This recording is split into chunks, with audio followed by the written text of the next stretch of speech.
Thank you so much for joining us today. I'm your host, Connie Whitman.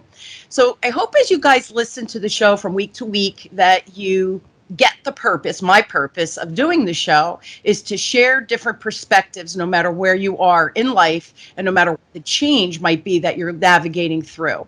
And I hope my guests, myself, the tips we give, the resources, the books, all of the things help you create the change in your life, whether it's scaling your business, growing your client base. For me, increasing sales, my favorite topic. And of course, at the end of the day, for me, it's really all about living our most beautiful life. And we all deserve to have those big dreams and live those wonderful lives. Change is part of that. So of course, I'm going to start with my motivational quote today, and it's by the awesome Lily Tomlin. And Lily says, "The road to success is always under construction." Mm-hmm. Now, why do businesses fail? Is the business owner or CEO, whatever, are they to blame? And how does a business leader keep their businesses moving forward and thriving beyond just that survival mode? And what are the influencers that can affect success? You know, these are all so many important questions that I'm asking for anyone in business, but really for anyone in leadership. And seeing businesses fail every day is real, especially with the COVID environment we're in. So how do we not become part of just a silly statistic? Well, of course, you know, my guest today is going to help us discuss that. Tony, I'm not sure if I'm going to say your name right. You could correct me later. Tony Guarnaccia, I hope I said that right. Tony has helped thousands of businesses survive crises, whether it was post 9/11, during the Great Recession, or amidst massive company acquisitions. Tony has helped businesses navigate the uncertainties and emerge stronger on the other side. As a child, Tony experienced firsthand the devastating crisis of business failure when his parents' small business failed and they lost everything, including their home. This all impacted him and his life. And having lost everything, he was determined that he one day would figure out how to help business owners like his parents by learning how to run a profitable business so that they don't fall into those same pitfalls. This mission shaped his entire 20+ year career as an entrepreneur, business owner, and enterprise marketer. Tony worked with literally the best businesses in every industry, including Google, Microsoft, ADP, Ford, BMW, Mohegan Sun for my gamblers, and Morgan Stanley, just to name a few. And he's helped grow over 10,000 small businesses and a dozen Fortune 500 companies. So please help me welcome my wonderful expert, Tony, to the show. So Tony, thanks for being on and spending the time with us. Thank you so much for having me. This is a pleasure. Really looking forward to it. Yeah, I am too. And I said before we started the recording, usually I try to shorten the bios to give my listeners a flavor of who the person is. But because of your backstory with your dad and mom and the business failing and losing the home, that's a pivotal point for a kid. A little bit of trauma in there, and you took on that trauma and you're turning it over into something that not only for yourself as a business owner, but really for other businesses, so that you don't ever have to have friends, family, and your colleagues go through that same type of trauma. So I commend you for that right out of the gate. Yeah. Thank you so much. Yeah, really. And I'm excited for our conversation because we're business owners. I love talking about business, right? You're marketing, I'm sales. Woohoo! Two of my favorite things, right? So for many businesses, resources of time, effort, and money are usually tight, right? And especially now. So what can businesses do to grow this in that reality? Because it is our reality. Yeah, that's a great question. So you always have to look at those three resources really as priorities. Like, how are you going to spend your time, your effort, and money? And really, there's three kinds of businesses out there that I've discovered. There's the businesses that want to scale. So these businesses want to get from 6 to 7 to 7 to 8, and so forth. Then there's businesses that are just kind of stuck. They're kind of just moseying along, not really getting anywhere. Maybe they're second or third generation in, and they're just not, motivated necessarily, and they're just kind of status quo. And then the third category is what way too many businesses find themselves in, which is crisis. Or I also lump startups in that phase because if you're a startup, you're essentially in crisis because you haven't figured it out yet. But it's very similar to the crisis model. So the question you have to ask before you do anything is, how are you going to allocate your time and effort and money relative to the situation you're in? And so if you're cash poor, you want to focus more on allocating your own effort and your own time, sure, right? Whereas if you're in scale mode, you're less concerned about the money, so you want to invest more money so you can scale and get in front of many more people. And so what you want to look at is those scenarios, and how do you allocate those and really prioritize those three areas. Now let me get specific. So specific to crisis, because the fact is 70% of businesses fail within 10 years. So as much as you like to think, oh, everyone else is fine, I'm the only one suffering, the reality is many of us are in this together. And so the first thing you want to think about is your cash position. So in those three priorities, time, effort, and money, if you're in crisis, number one goal is money. And so you want to preserve the ship, keep the ship from sinking. Absolutely. And to do that, there's really two things you want to focus on. One is profitability, making sure you're profitable and you have enough cash. So how much cash you have. And then the second thing is called cash flow. So when is that money coming in? Those are really the two main drivers at this stage. So again, time, effort, money. Money comes to the top of the list, and you really want to focus on cash flow and amount of cash. And it's fascinating because the 70% of businesses are in crisis is tragic. Yeah. And now, coming out of the COVID, things are starting to open up. But I know here in New Jersey, our neighbor down the shore, we have a shore house, the neighbor down the shore, he's a business owner also. And he's right on the border of Jersey, Pennsylvania. So he sits on the chamber and all of that. And when we saw him a couple of weeks ago after Memorial Day, he said that 100,000 businesses in New Jersey are done. They're never coming back. That number, Tony, I was like, what, 100,000? And that staggered me. But COVID was unforeseen. So if you don't have enough cash on hands, right, how do you weather the storm? So the cash, the effort, and the time really are things that we need to think about. And I like how you simplified it into those three key categories. Yeah. So what are some of the red flags that could signal that maybe a business is in trouble or will be in trouble? Yes. So the first thing to look at is the amount of cash you have on hand. So going back to profitability, and a lot of people with their mindset, they think profitability is bad. But the reality is you have to have a certain amount of profitability to make sure you have enough in the bank to sustain yourself. So if you're on the edge, you're going to be in trouble if crisis hits. And so at the very least, you want to have 3 to 6 months cash on hand. So that's the first thing that's a red flag, is you don't have enough money in the bank. And so you don't want to, deceive yourself and put your head in the sand. You want to get proactive in getting those sales as fast as possible. The other part is, when is the money coming in? So if the money's coming in, your receivables are coming in, month, 2 months later, and they're late, that's something you want to get ahead of. So whenever you're looking at profitability and cash, you want to kind of have a checklist of what you want to do. So let's just talk about cash flow for a moment. Cash flow, you want to make sure you always look in terms of time. Remember those three things: time, effort, and money. Time is kind of the central thing with all these. So in terms of money, you want to delay paying out and expedite paying in. And so you want to say, okay, am I billing on time? Am I getting, ideally, like in my business, it's what's called recurring revenue model. So I get paid consistently every single month. Theoretically, who knows? Nowadays not as much, but theoretically I get paid every month on time, and I get paid upfront before I do the work. So having systems like that in your business, where you're tracking when you're getting paid, making sure you have processes, agreements, so you're getting paid upfront, will help. And then conversely, you want to do the opposite with your vendors. You want to negotiate paying a month, 2 months later, if possible. Negotiate. Can I get a discount? So in terms of amount of profitability, can you get a discount on things if you buy in bulk, if you buy it at the beginning of the year? So just from my own personal circumstance, as soon as this crisis hit, I was on the phone negotiating, can I delay my payments? Can I take advantage of grants? I was like first in line for the PPP loan, things like that, but also calling up people that you're going to have recurring payments. So for instance, QuickBooks, right? Most of us has QuickBooks. I assume this was going to last a while, which it is, unfortunately. And so I knew I was going to get dinged. I don't know what the money is, but say $25 a month. Instead of just doing $25 a month and knowing it's going to be, $300 at the end of the year, right?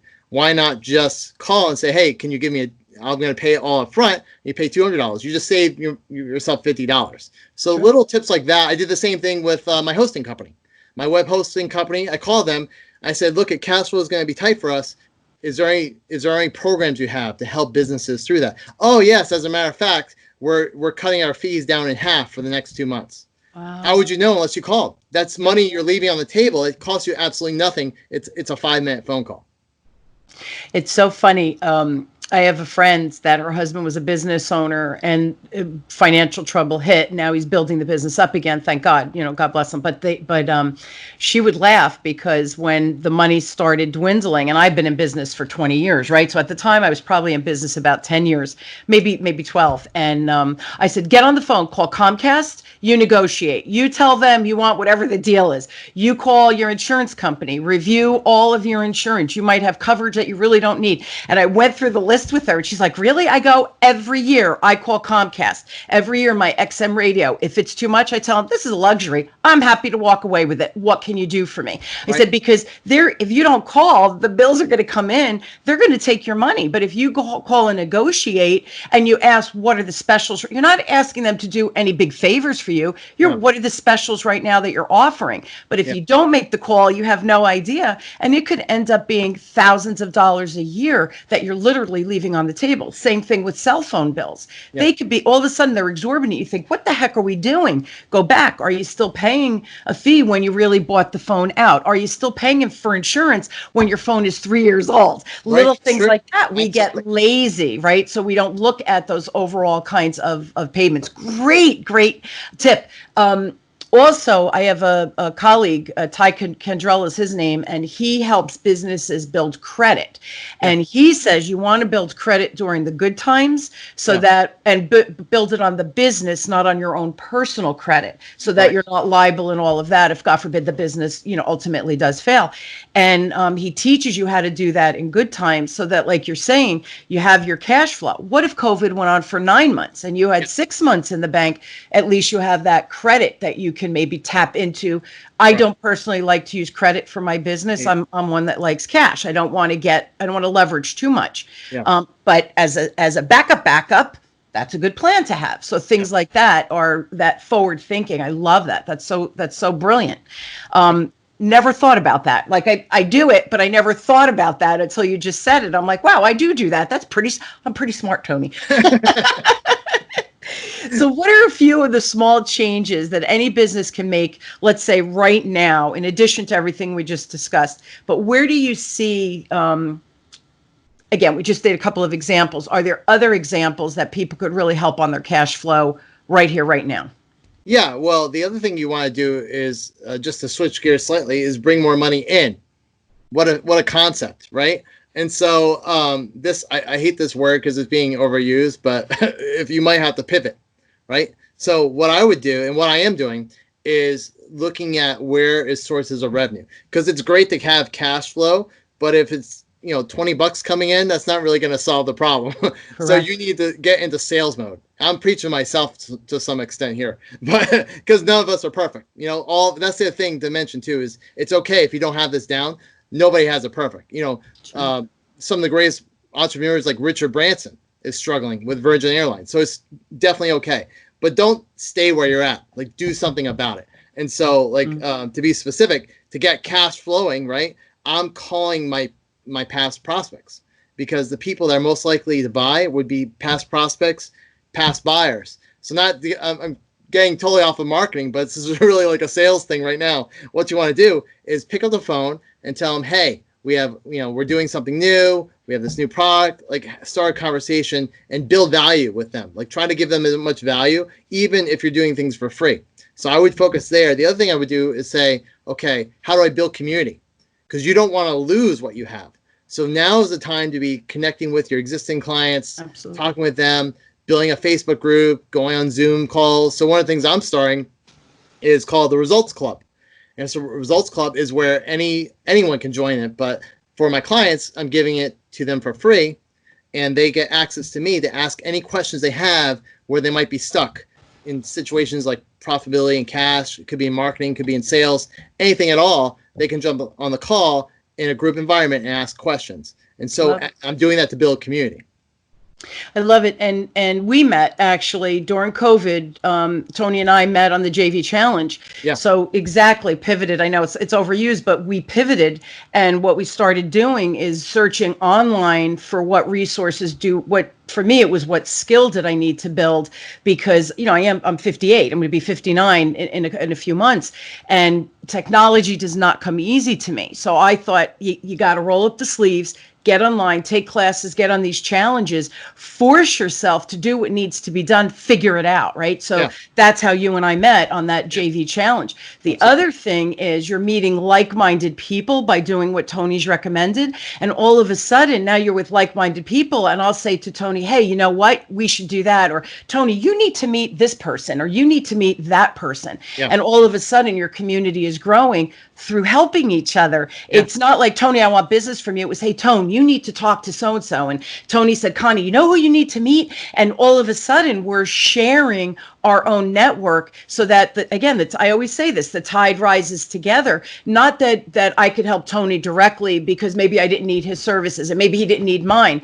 but like-minded, we could share our community and share our connections so that everybody starts thriving, right? Those like-minded people. Right. And it was funny, Tony, with the JV Challenge, I met, I think you're connected to her too, Julie Hood. And Julie, we met like a Zoom meeting, like Tony and I are doing for the show. And I mentioned that my book, it was in the editor, and I didn't know what to do next to get it published. She says, I have a friend we've been friends for 25 years. Kathy, boom, boom, email. Kathy's now publishing my book. She hooked me up with a PR person. Launch date is July 16th, right, 2020. Okay. Going to get you to the #1 best-selling author. All of this because Julie said, wait, I have somebody for you. Julie made no money on that. Do I love Julie? Yes, I do. Am I going to try to, if I see someone who needs Julie, am I going to be apt to say, absolutely, yeah. She did good by me. That's the other thing, is this what we're talking about when we say community. It's important because we're really all in this together, right, Tom? We're all in this together. Yeah, absolutely. We help each other out. Yeah. Add value. Start with value. See how you can add value to someone's life. And, it's the rule of reciprocity. When you help somebody, they're more likely to help you. Absolutely. The other thing I wanted to comment on was the sales piece, because, that's my world. Yeah. And I go to Tony for questions with marketing. He comes to me for sales. The follow-up that you were describing, and you said, I really need to do a better job. Just to put that in perspective, I want to say it's like 4% of the sales that anybody will make are made in the first to second touch, second attempt with a client. 80% of your sales are made between the 5th and 12th touch, because we're in a society of a lot of noise. 90% of businesses and salespeople never make it to that 5th to 12th call. They stop at the 20%, which is maybe the third phone call or the third attempt. You're leaving money on the table, but people aren't going to remember you because they think, well, I guess they didn't care about me, or, well, maybe I'm not the kind of business they're looking for. People don't know what you're thinking. So if you're not communicating with, hey, how are you doing with COVID? Just so you know, I have some free resources that might help your business. Not, can you give me business? And that's what we're also talking about, the community piece, right? That results organization. So these are just examples that Tony is giving, but these are ways to do it. You have to follow up with your clients and let them know you care. Otherwise, if you don't care about them, why should they care about you? Correct. Well, actually, I'll give you an example on that regard. We went to this JV challenge, and so I followed up with the people I met.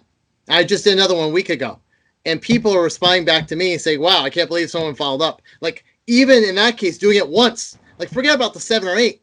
I'm standing out because I followed up once. Absolutely. It's crazy. Like, absolutely. People spend this money to go on. Maybe it wasn't on money, but who cares? It doesn't matter. You go on, you spent your time, right? I spent a weekend, you spent a weekend. We're in this thing. How many people actually followed up with you? Probably not many, but me. That's about it, right? And that's doing the little things like that. You show up, and also doing it in a diligent way. So when I follow up, I take notes in the call, and I put something in there. Hey, I remembered you talked about blah, blah, blah. here is that resource, or you wanted a referral to this, here it is. So add some value, follow up. Just follow up because no one else is doing that. But then to take up to the next level, like remember something, just like a little note, like take 2 seconds, have Evernote up, make a little note, and just show that you actually care. That's it. Absolutely. And Tony, it was funny. You're in Boston area, right? I'm in Connecticut, right, near my brother. But as we were talking, and you are connected with Jessica Rhodes, Yes. interview connection. Rhode She Island, yeah. sends me people to my podcast, so I know Jessica. I've talked to her a million times. And Tony and I were talking the first time. We've talked several times, but the first time I'm like, oh my God, I know. He's like, you need to meet Jessica. I'm like, I know Jessica. Yeah. So that's another funny thing as you start to get with like-minded people, business owners or whatever organizations you belong to. You start to know the same people. And again, the tide rises that you're like, oh my God, you need to talk to so-and-so. Oh, you know so-and-so? I've been meaning to call them. Can you do an intro email? Right? So it becomes this very soft, gentle way of us meeting people that we want to meet because they think like us, they work like us, right? Yeah. We can support each other. That's where we're coming from. And that's what I think we're at the heart of what we're doing. Yes, the cash, the effort, and the time, 3 good infrastructural things to look at, but now we're trying to share even more examples. What's the one thing that small businesses should be doing, you think, during this crisis, and maybe they aren't doing? And it's probably something simple. It is. Yeah. I mean, what I would be doing right now is thinking about how, I'll say something that's really not that interesting, but now's the time to plan. What I would be doing is thinking about what is the plan for when things change, or even the short-term plan. But most business owners are horrible planners. Hope is not a strategy. And so my suggestion would be to really evaluate, I have 6 factors I look at in any business. You can grow any business based off of just 6 factors. Factor number 1 is, who are you serving? So, hey, Main Street's closed. Can you deliver? You can't deliver. Can you, I saw a restaurant in a newspaper. They're doing like drive-through movies now. Like the guy has a parking lot, so now you can drive a car in and you can watch movies, and they'll bring you something like, so innovate. Love it. But what's your market? Like that's step number 1. So are you in the right market? Has the market changed? Do you need to go into another market, or are you good with where you're at? Because hey, some businesses are actually thriving during this. Yes. So now your market. Do you need to go up market? Higher ticket? Do you go down market? Lower ticket? Think about that. That's step number 1. Step number 2 is, what products and services are you going to provide them? So if you have a high ticket product for a high ticket audience right now that just isn't buying because of cash, right? Can you splinter it out and do a lower ticket version? So can you take your product you have now, either add to it, remove something? How can you reconfigure products and services for the new reality? That would be step number 2. Nice. Step number 3 is your value proposition. This is the most important thing. So what value are you adding to the people you serve? Is it still relevant today? Do you have to change your value proposition? And that's a fancy word. All it means is, why would someone buy from you as opposed to anything else, or God forbid, do nothing at all? Because that's the real competition a lot of times, is people, I'll do it later, I won't do it. Yeah, that's number 3. That's number 3. Number 4 is what's the how do you get more buyers? So why would they, how do you get to them? We talk about one way. You can call them. You could do podcasts. There's a million ways to do it, but coming up like what specifically you're going to do, what you're going to offer them to kind of get them into your sales process. That's number 1, which is what most people think about, like the ways to grow your business. That's the first way. The best way are the other 2 I'm going to share right now. Number 2 is increasing the size of their buyers. So remember how I said go back to your old prospects and your old buyers, or even your current buyers. Go to them because they already like you as a relationship. Can they buy more? Absolutely. If there's something they can buy more, or you can sell them an enhanced version, something along those lines. Absolutely. And then number 3 is loyalty. How do you get them to come back? So if I'm calling customers that I had 7 years ago, that's low-hanging fruit. If someone's buying, I talked earlier about recurring revenue model, where I get paid every single month, but maybe you don't have that. Maybe there's a one-time purchase. How do you get them to buy twice? That will alone double your revenue. So really just think about it systematically, those 6 areas, your markets, your products and services, your value proposition, the number of buyers you're getting, the size of those buyers, and loyalty. Those 6 factors, you can grow any business exponentially. Yeah, and So that was just so clear and so awesome, Tony. And it was funny. I never thought about that with the products to either scale up, but now if cash flow is short, scale it down, maybe break it into two programs so they could do something this year and then say, and then listen, we could put off this piece till next year to spread it out to fit into your cash flow. And it's funny, I do that with my corporate clients where I'll sit and I'll say, they say, this is what we want to do, right? Their wish list. And then when you come back, I try to come back with 3 plans usually. And sometimes the grand one, maybe they do have the budget for, but sometimes they thought, wow, we didn't think it was going to cost that much. I'm like, that's okay. Let's get the wheels of the bus moving, and then we can add this piece, and then we could add this piece. And in October, when my clients usually do their budget, then you look and do, can we get that budget for next year? If not, then we do the second level, and then we plan on doing the third level. But at least you have movement and you have growth. And the other thing you said, I think it was the fifth one, is the retention. I call it retention. Right. If you retain your clients and stay in touch with them, as things shift and change in their world, they're going to come to you because they're loyal to you and say, hey, I was thinking about doing XYZ for my employees or XYZ for my company. You do this. Do you do that too? And your answer is always, sure I can, and figure it out later. But you say, of course I can, or hopefully you may know someone, if you can't, that you may know someone that you trust with your clients, because I feel we always want to keep our clients, we want to kind of hug them, I call it, so that we protect them. So you want to bring people that are going to take care of yours, right? To me, they're mine, and I want to protect them. But that's that retention model. It is so much easier to retain and expand a customer than the cost of marketing and sales and time of bringing somebody totally new into your fold. Not that you shouldn't be doing that. We constantly need to reach out and network and bring in new blood, because otherwise we'll never scale. But you have to retain and expand. So that they were the two big ones that hit me. Offer products. And just one other thing I want to say, Tony, my book is July 16th. My digital product, my first digital product, I've been teaching this for 20 years. I've been using it for 38 years, my 7-step model. It's coming out in August, right? It's much more affordable than bringing me physically into the corporation. So we're rolling out this digital product. So it's a piece. And somebody said, well, aren't you putting other stuff? I have so many programs developed. So I said, but I don't know what the people are going to need. So I want to wait to deliver that class, and then halfway through, pick people's brains. What do you think the next thing you need is? What's the price point that you can afford? Is it worth me doing that? Do they want to bring me into their organization? Should I customize a program for them?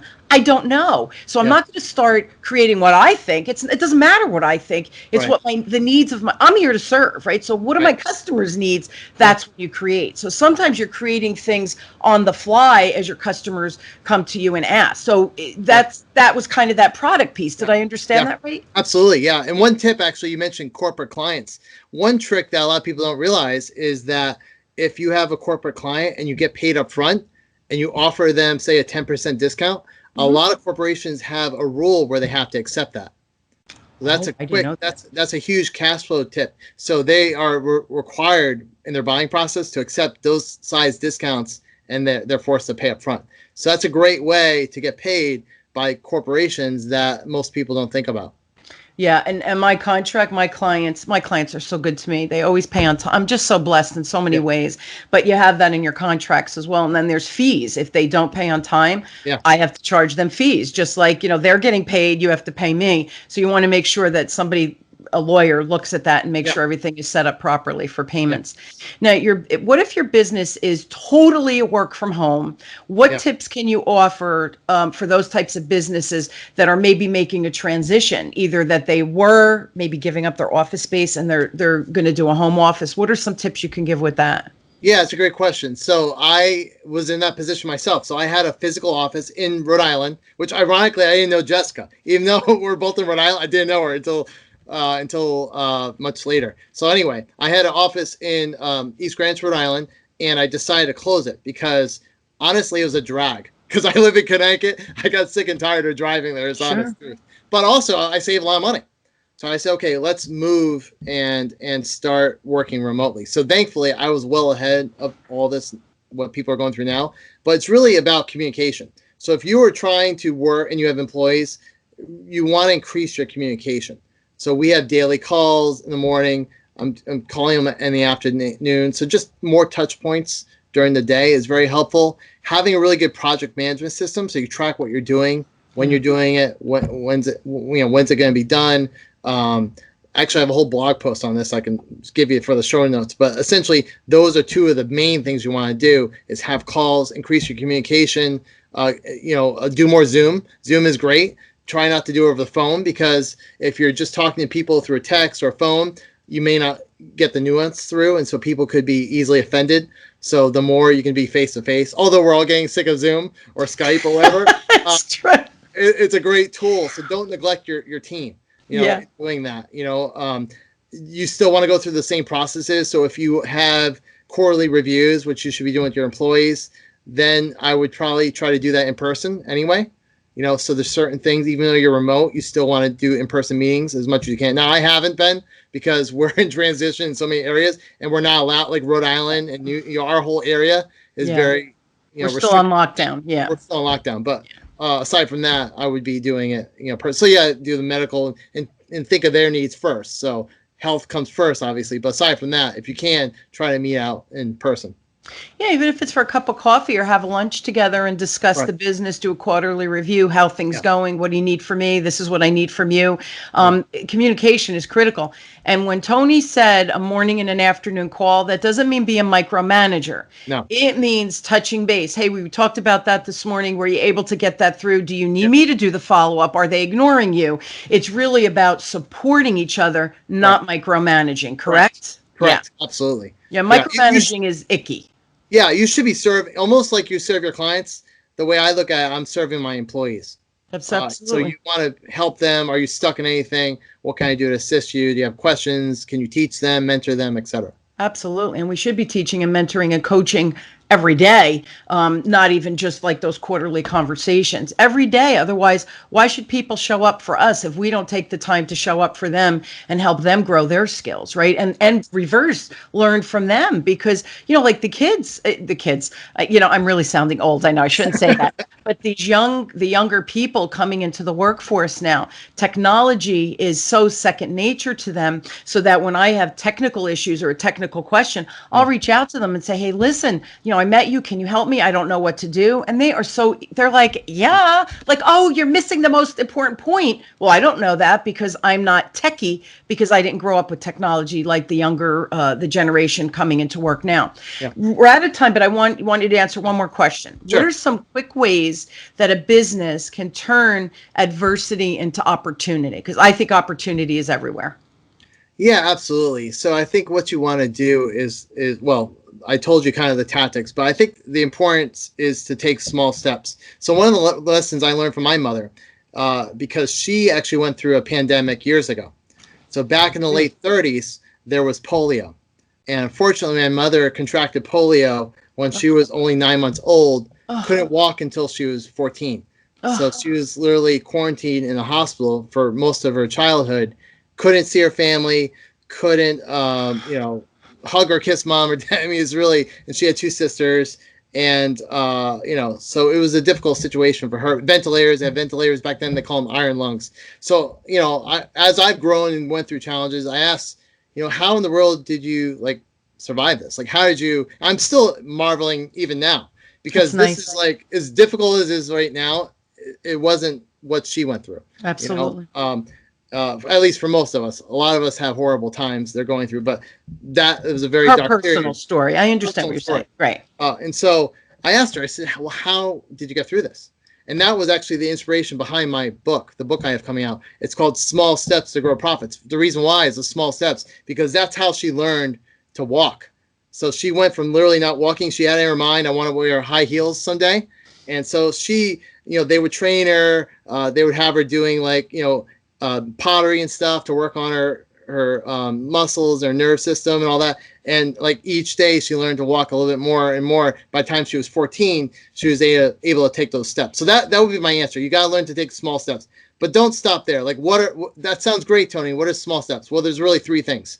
So to get momentum, or a flywheel effect, there was a great book called Good to Great by Jim Collins. He talks about the flywheel effect. Great book. Problem is, for most people, the flywheel is broken.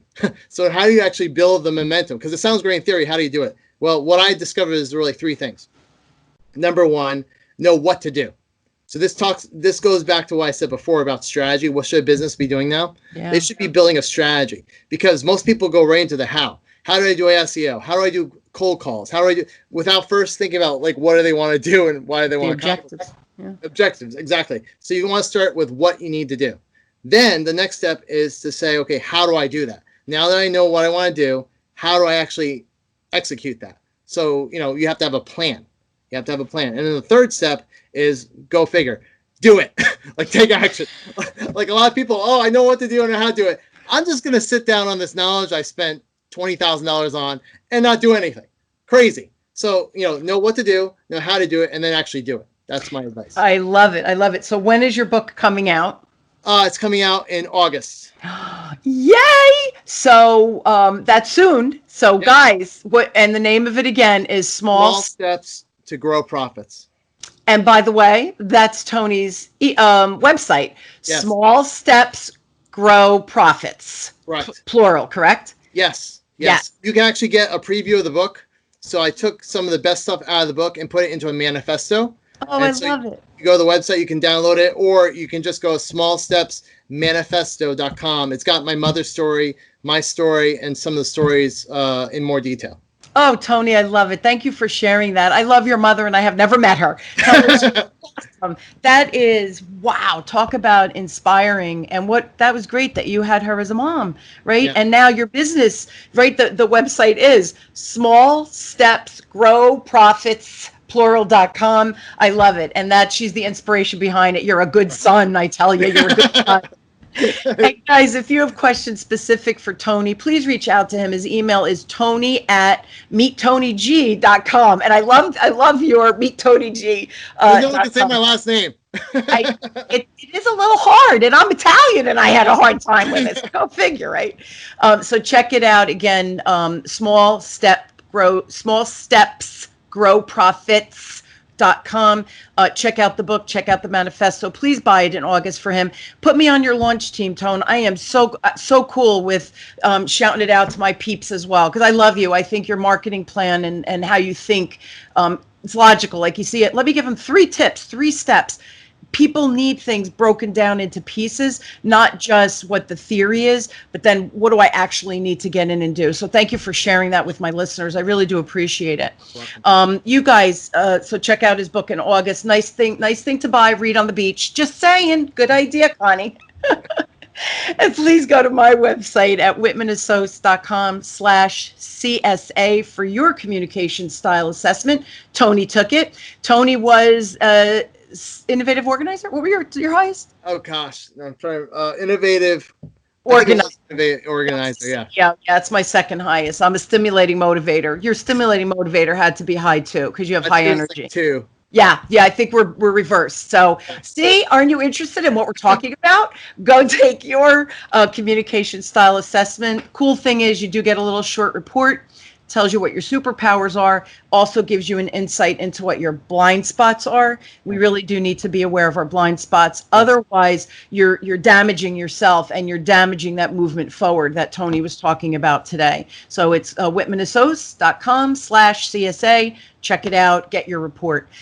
Tony, thank you so much for coming on, sharing just so many great takeaway tips. Literally, I don't care what position, what business owner or not, because we have a lot of leaders in organizations that need these skills that you talked about too. Absolutely. So thank you so much for sharing with such clarity. I truly appreciate that. It was good hanging out with you again. Yeah, you too. Thank you. Yeah, it's always a pleasure to hang out with you. Yeah, I always love talking with you. Yeah, we always have fun. Yeah. We both have high energy, so we're like, brr, brr. It's how we roll, right? It works. Who wants to live life of boring, nobody wants that. Tony. Everybody needs a little Connie and Tony in their life. Come on, let's be real, right? There you go. Thank you again for being on. Thank you. And you guys, I hope you will join me weekly as we question, build, and discover together, no matter what the changes that you're going through, no matter what situation we have in the world. My guests, myself, we really are here for you. And we hope that you take our tools, our strategies, ideas, recommendation, blog posts, all of that free information out there. Use it and create the life that you really desire. But for me, it's the life you deserve. And that's no matter whether it's your career, your personal life, hopefully you could take some of the insight from myself and my guests and apply it, use it, right? And Tony said it, do it, just go and do it. Thank you all so much for joining me. Tony, thank you for joining me. Thank you. Always a pleasure.